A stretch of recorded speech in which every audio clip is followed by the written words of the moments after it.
حضرات، آج سے پہلے ہم نے مارشل آرٹ کی لاس ہسٹری کو آپ تک پہنچانے کی کوشش کی، جس کے اندر مارشل آرٹ کی ہسٹری کو جب بیان کیا گیا تو دنیا بھر کی انفارمیشن کے مطابق یہی بات سامنے آئی کہ مارشل آرٹ کی ہسٹری رومن امپائر پرانی جنگ فنون کے اعتبار سے مانی جاتی ہے۔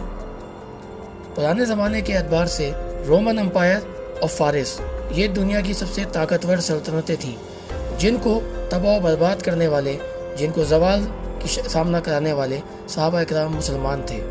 گویا مارشل آرٹ کی ہسٹری جو شروع ہوتی ہے طاقتور لوگوں سے، اسے ختم کر دینے والے مسلمان ہوتے ہیں، لیکن پھر بھی مارشل آرٹ کا اصل حقدار رومن کو کہا جاتا ہے۔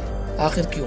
آج اس بات کے اوپر کچھ اور روشنی ڈال کے آپ کو ایک نئی پرسنالٹی سے ملانے کی اور کوشش کریں گے کہ آپ کو ایک ایسی عقائد سے آگاہ کریں کہ جس میں آپ کی انفارمیشن مزید معلومات بڑھے گی۔ یوں تو مارشل آرٹ کی تاریخ کو الگ الگ انداز میں اتنا الجھایا گیا ہے کہ عوام الناس مزے کی کہانیاں اور منفرد انداز میں پیش کرنے پر تاریخ پر یقین کر لیتی ہے، گویا وہ سچ ہو یا جھوٹ۔ مارشل آرٹ کی طویل تاریخ کے پیش نظر مضبوط تاریخیں لکھی گئیں۔ ہر تاریخ کا عنوان بھی خود بنایا گیا، ہر داستان بھی، ہر ریفرنس بھی خود ساختہ بنایا گیا۔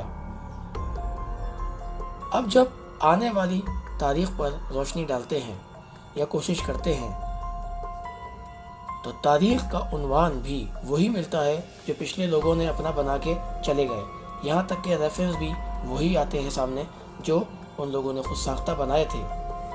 اس لیے آج ہم مارشل آرٹ کو پرشین امپائر، جس کو فارس بھی کہا جاتا ہے، اور رومن امپائر کی طرف لے کے چلتے ہیں۔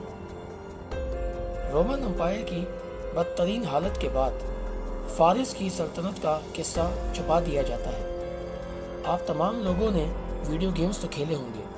ایک ایسا گیم جو میں آج کل خود بھی کھیل رہا ہوں وہ ہے پرنسس آف پرشیا، اور 2010 میں اس کی مووی بھی بنائی گئی تھی۔ یہ کئی دہائی سے پوری دنیا میں مقبول رہا ہے۔ کیا آپ لوگ یہ جانتے ہیں کہ اس کا حقیقت سے کیا تعلق ہے؟ اس فلم اور گیم میں ایک شہزادہ جو ہر کام بہترین انداز میں انجام دیتا تھا، جیسے کہ اس کا نام خود اپنی عکاسی کرتا ہے کہ پرنسس آف پرشیا۔ جی ہاں، یہ ایران کا ایک شہزادہ تھا۔ یہ شخصیت قدیم فارس کے قدیم داستانوں میں ایک رستم داستان سے مشہور تھا، اور جو دنیا میں موجود پارسی اسے آج بھی اپنا ہیرو تسلیم کرتے ہیں، یہاں تک کہ اپنے بچوں کا نام بھی اس کے نام پر رکھ کر فخر محسوس کرتے ہیں۔ فردوسی کی لکھی ہوئی مشہور کتاب شاہنامہ رستم کا ذکر بھی ملتا ہے، یعنی شاہنامہ کتاب میں رستم کا ذکر ملتا ہے، جس نے رستم داستان کا تذکرہ بھی کیا ہے۔ ایک ماروائی طاقتوں کا مالک اور بے حس سپر ہیرو پر کیا گیا تھا۔ دراصل اس شخص کا حقیقی نام رستم فاروق زادہ تھا، اور اسلام کی آمد سے قبل یعنی سسانی عہد میں اپنے دور میں بہترین سالاروں اور بہادروں میں ہوا کرتا تھا۔ جب وہ میدان جنگ میں اترتا تھا تو کئی لوگ اس کے سامنے آنے کی جرأت نہیں کرتے تھے، مد مقابل ہونے کی جرأت نہ کرتے تھے۔ ذہانت اور ہمت میں پورے فارس میں اس کا کوئی ثانی نہیں تھا۔ رستم ایران کے مشہور شاہی خاندان اسپابت سے تعلق رکھتا تھا۔ مشہور ایرانی بادشاہ خسرو پرویز کے دور میں خراسان اور موجودہ آذربائیجان اس کے خاندان کے عماداری میں آتے تھے۔ یاد رہے یہ وہی خسرو پرویز ہے جو حضرت محمد مصطفیٰ صلی اللہ علیہ وسلم کے دور میں ایران کا بادشاہ تھا، اور آپ صلی اللہ علیہ وسلم نے دنیا کے باقی بادشاہوں کی طرح اس کو بھی خط کے ذریعے دین کی دعوت بھیجی تھی، لیکن اس مغرور بادشاہ نے آپ صلی اللہ علیہ وسلم کے مبارک خط کو پھاڑ کر پھینک دیا۔ در حقیقت جب وہ اس خط کو پھاڑ رہا تھا تو خود ہی اپنے ٹکڑے اپنی سلطنت کے کر رہا تھا۔ اس واقعے کے چند دن ہی بعد بادشاہ خسرو پرویز کے احمقانہ فیصلوں سے تنگ آ کر اس کی سلطنت کے 7 طاقتور شاہی خاندانوں نے اس کے خلاف بغاوت کر دی تھی، جس میں رستم فاروق زادہ اور اس کے باپ فاروق ہرمز صف فہرست تھے۔ ان تمام بااثر خاندانوں نے مل کر قیصر روم سے صلح کر لی اور خسرو پرویز کو قید کر کے اس کے بیٹے کو تخت نشین کر دیا تھا۔ بعد میں اس کے بیٹے شرویا نے ہی اپنے تمام بھائیوں سمیت اپنے باپ کو بھی قتل کروا دیا تھا۔ یوں آپ صلی اللہ علیہ وسلم کے خط کی بےحرمتی کرنے والا یہ شخص عبرتناک انجام سے دوچار ہوا۔ بعد میں اس کے بیٹے شرویا نے بھی ایک نااہل بادشاہ ثابت کرتے ہوئے اپنی پوری سلطنت کو اپنے خلاف کر لیا اور ایک نااہل بادشاہ ثابت ہوا۔ اس کے اختلاف کے سبب سب سے پہلے رستم فاروق اور فاروق ہرمز نے شمالی ایران میں اپنی خود مختاری کا اعلان کر کے ایک علیحدہ حکومت قائم کر لی تھی۔ ان کی پیروی کرتے ہوئے کئی امراء نے بھی خود مختاری کا اعلان کر دیا تھا اور اس طرح ایران کی عظیم و شان سلطنت ساسانی کئی ٹکڑوں میں تقسیم ہو گئی۔ خسرو پرویز کے بیٹے شرویا بھی مختصر بادشاہت کرنے کے بعد طاعون کی بیماری میں مبتلا ہو کر موت کا شکار ہو گیا تھا۔ شرویا کے بعد اس کی بہن یعنی خسرو پرویز کی بیٹی آزرنی دخت ایران کی حکمران بنی، جس نے مختلف امراء سے مضبوط تعلق قائم کر کے رستم کے باپ فاروق ہرمز کو قتل کروا دیا تھا۔ اپنے باپ کی موت کا بدلہ لینے کے لیے رستم فاروق زاد خراسان سے ایک لشکر لیتے نکلا اور ایران کی باقی تمام لشکروں کو شکست دے کے آزرنی دخت تک جا پہنچا اور قتل کر کے شاہی تخت اس کی بہن بوران دخت کے حوالے کر دیا تھا۔ لیکن اپنے باپ کی موت کا انتقام لینے کے بعد ہی ایرانی سلطنت کے لیے ایک نیا خطرہ ابھر رہا تھا۔ یہ وہ مسلمان عرب تھے جو خلافت دوم، دعائے نبی، مرضی خدا حضرت عمر فاروق رضی اللہ تعالی عنہ کے زیر قیادت دنیا کی 2 بڑی طاقتوں یعنی ایران اور روم کے لیے ایک بڑا چیلنج بن چکے تھے۔ اس خطرے سے نپٹنے کے لیے رستم فاروق زاد نے ایران کی دیگر بااثر خاندانوں کے ساتھ مل کر ایرانی سلطنت کو دوبارہ یکجا کر دیا تھا اور خسرو پرویز کے پوتے کو تخت پر بٹھا دیا تھا۔ سلطنت ایران اور عرب کے درمیان لڑا جانے والا فیصلہ کن مورکہ یعنی جنگ قادسیہ میں رستم فاروق زاد ایرانی لشکر کا سپہ سالار تھا، جب دوسری طرف حضرت سعد ابن وقاص رضی اللہ تعالیٰ عنہ مسلمانوں کے لشکر کی قیادت کر رہے تھے۔ یہاں رستم ایرانی حکومت کی آخری امید تھا۔ اس کے تمام زندگی بہترین فتوحات سے مزین تھی۔ اس کے خود کو ہونے ہی سے ایرانی حکومت کو بہت فائدہ تھا۔ دوسری طرف سعد بن ابی وقاص رضی اللہ تعالیٰ عنہ قادسیہ کی جنگ کے دوران بیماری میں مبتلا ہو گئے تھے، مگر اس کے باوجود اللہ پاک نے مسلمانوں کو اس جنگ میں استقامت عطا فرمائی، فتح نصیب فرمائی تھی۔ ایران کا سپہ سالار یعنی رستم فاروق زاد نہایت جگری سے لڑتا رہا اور قادسیہ کی آخری روز ریت کے ایک طوفان میں پھنس کر ایک مسلمان ہلال بن علقمہ کے ہاتھوں مارا گیا۔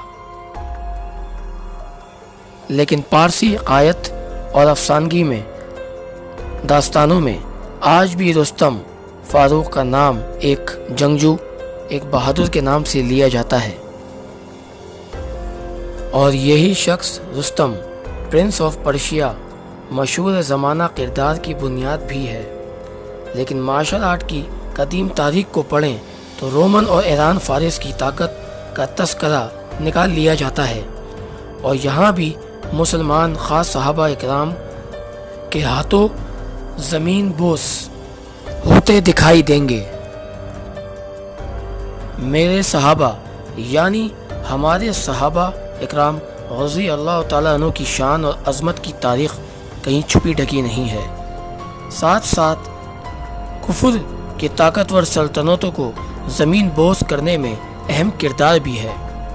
ہر طاقت کا جواب صحابہ اکرام کے میدان میں آ جانا ہے، اور حضرت عمر رضی اللہ تعالیٰ عنہ کی قیادت نے پوری دنیا کی کفریہ حکومتوں کو پاش پاش کرتے سنائی دیں گے۔ حضرت سعد ابن ابی وقاص رضی اللہ تعالیٰ عنہ خاص چائنا کی رخ بھی کرتے ہیں، اور افیم کے نشے میں پڑے کمزور حکومت اور عوام کے لیے سیکیورٹی سسٹم فاؤنڈ کرنے والے تھے، اور چائنا کی عوام کی جان اور مال کی حفاظت کا نظام کا بھی بانی مانے جاتے ہیں۔ آگے جا کے عباسد یعنی عباسی خاندانوں اور ریاست چائنا میں وجود میں آئی، اور مارشل آرٹ جس کو جنگی فنون کہا جاتا ہے وہ واضح طور سے نمایاں کرنے والے اور اس کے بانی ہیں۔ الیگزینڈر دا گریٹ یعنی سکندر اعظم کو ڈسکس کریں تو اس سے کئی گنا زیادہ بہادر اور دنیا پر حکومت قائم کرنے والے، اسلام کی ریاست کو قائم کرنے والے حضرت عمر رضی اللہ تعالیٰ عنہ تھے۔ یہاں ایک بات تو بالکل واضح ہے کہ سکندر اعظم نے اپنا قانون نافذ کرنے کے لیے دنیا پہ حکومت کا سوچا، اور آپ حضرت عمر رضی اللہ تعالیٰ عنہ نے اسلام کی ریاست کو قائم کرنے کا سوچا۔ جو اپنی ذات کے لیے سوچتا ہے وہ ایک افسانہ بن کے بھلایا جاتا ہے، اور جو دین اسلام کے لیے، اللہ اس کے رسول کے نفاذ کے لیے اگر قدم اٹھاتا ہے تو قیامت تک نہیں، قیامت کے بعد تک اللہ اس کو زندہ کر دیتا ہے۔ عمر خطاب کی شان کچھ ایسی ہی ہے۔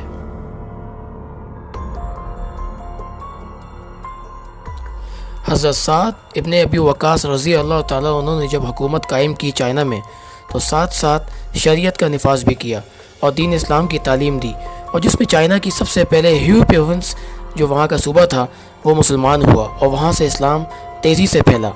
لیکن آگے جا کے کنفیشن مذہب کے لوگوں کو خطرہ محسوس ہوا۔ کنفیشن مذہب وہ مذہب ہے جس میں خدا کا کوئی تصور نہیں۔ اس پریشانی میں ان لوگوں نے بہت ہاتھ پاؤں مارے اور اپنے مذہب کو بچانے کے لیے اسلام کے خلاف بہت سی سازشیں کیں، لیکن سعد ابن ابی وقاص رضی اللہ تعالیٰ عنہ کی حیات میں یہ کچھ نہ کر سکے۔ آگے جا کے نظام کو قائم کرنے کے بعد، شریعت کو قائم کرنے کے بعد جب آپ کا انتقال ہوا تو اس کے بعد کنفیشن مذہب کے چائنیز لوگوں نے اپنی ناپاک ارادوں کو کام کرنے میں مقبول ہوتے چلے گئے، اور اپنے مذہب کو پھیلانے میں بدھزم کا بھی ساتھ لیا، اور ساتھ ساتھ پڑوسی ملک جتنے ہمسائے ملک تھے ان کو بھی اپنے ساتھ شامل کرنے کی کوشش کی۔ سعد ابن ابی وقاص رضی اللہ تعالیٰ عنہ کے انتقال کے بعد عباسی خاندان نے بہت جد و جہد کی۔ عباسی خاندان کے زوال کے بعد چائنیزوں نے سب سے پہلے ہیو پروونس کو شانزے پروونس کا نام دے دیا۔ سلک روڈ جو عرب نے اپنی تجارت کے لیے بنائی تھی وہ اپنے نام سے منسوب کر دیا۔ اس طرح مسلمانوں کی وہ جد و جہد، وہ چائنا میں مارشل آرٹ کی اور سیکیورٹی سسٹم کا انتخاب کرنا ایک تاریخ بن گئی، جسے بدلتے بدلتے آج الگ الگ ناموں سے پکار کر چائنیزوں نے مسلمانوں کی ہسٹری کو دبا دیا۔ ہماری آج کی اس ویڈیو کے اندر ہم نے یہی ثابت کرنے کی کوشش کی ہے کہ ہر زمانے میں مسلمانوں کو دبایا گیا، منگولوں کے ذریعے جس طرح بغداد میں مسلمانوں کی پوری تاریخ کو جلا دیا گیا اور دوسری ہسٹریوں کو بنایا گیا، دوسری تمام خود ساختہ ہسٹریوں کو بناتے ہوئے اس کی نہ ڈیٹ مینشن کی گئی اور نہ ہی اس کا عنوان اور نہ ہی اس کی سچائی بیان کر سکے۔ ہر شخص نے کتاب لکھی اپنے نام سے منسوب کر کے، اور ساتھ ساتھ اپنے آنے والی تاریخ کو جھوٹ پہ مبنی ایک تاریخ دے دی، اور اس کو جیتے جیتے آج ایک زمانہ مسلمانوں کو کونے پہ لگا کر اپنے ناموں کو دنیا میں ابھار رہا ہے۔ اس کا جیتا جاگتا ثبوت آج کی ہماری ویڈیو، جس میں پرنسس آف پرشیا جو آپ کے سامنے پیش کی گئی، اس تاریخ کو چھپا کر اسے ہیرو دکھا کے اس پہ فلمیں بنائی جا رہی ہیں، اس پہ گیم بنائے گئے ہیں۔ ذرا سوچئے صحابہ اکرام اور آپ صلی اللہ علیہ وآلہ وسلم سے منسوب تمام لوگ ایسے گزرے ہیں کہ جن پہ چاہیں تو دنیا بھر کے لوگ رائٹرز کتاب بھی لکھ سکتے ہیں اور فلم بنا سکتے ہیں، لیکن کیا وجہ ہے کہ دین اسلام کے خلاف لوگوں کے اوپر فلمیں بناتی جاتی ہیں اور ساتھ ساتھ انہیں ہیرو بنایا جاتا ہے؟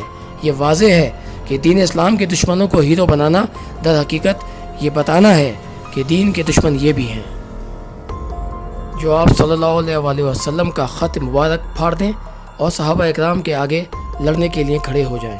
یہ وہی لوگ ہیں جو اسلام کے دشمن ہیں۔ یاد رہے کہ پہلے زمانے کی مارشل آرٹ جسے نام دیا جاتا ہے وہ جنگ فنون تھا، یعنی جنگ کرنے کے انداز۔ اس انداز کو نئے زمانے میں جنگ کا نام نہیں دیا جا سکتا، اس لیے مارشل آرٹ کا تعلق پرانے زمانے سے نہیں ہے، وہ جنگ فنون تھا۔ جب یہ جنگ فنون آرٹ بنا تب اس کی شکل بھی بدلی اور یہ کسی اور شکل میں آیا، اس کا بانی کوئی اور تھا، جنگ فنون کا بانی کوئی اور تھا۔ یہ تمام باتیں ہم اپنی ویڈیوز میں بتاتے جا رہے ہیں تاکہ اپنی ناظرین کو، تمام مسلمانوں کو، خاص لوگوں کو یہ بتا سکیں کہ حقائق کیا ہیں۔ کوئی مذہب جھوٹا نہیں ہوتا، جھوٹے ہوتے ہیں لوگ۔ یہود کو دیکھیں تو ان کا بانی ایک نبی تھا، عیسائیت کو دیکھیں اگر تو ان کا بھی بانی ایک نبی تھا۔ آپ صلی اللہ علیہ وآلہ وسلم تمام انبیاء کے سردار ہیں۔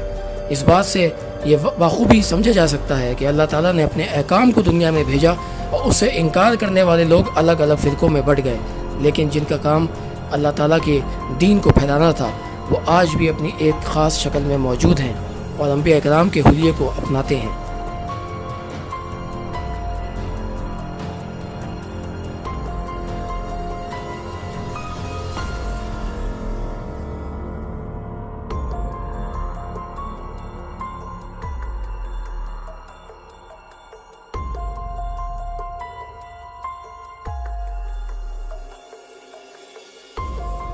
ہماری آنے والی ویڈیو اپنی مارشل آرٹ کی ہسٹری کو مزید ڈیفائن کرنے کے لیے آپ لوگوں کے سامنے پیش کی جائے گی۔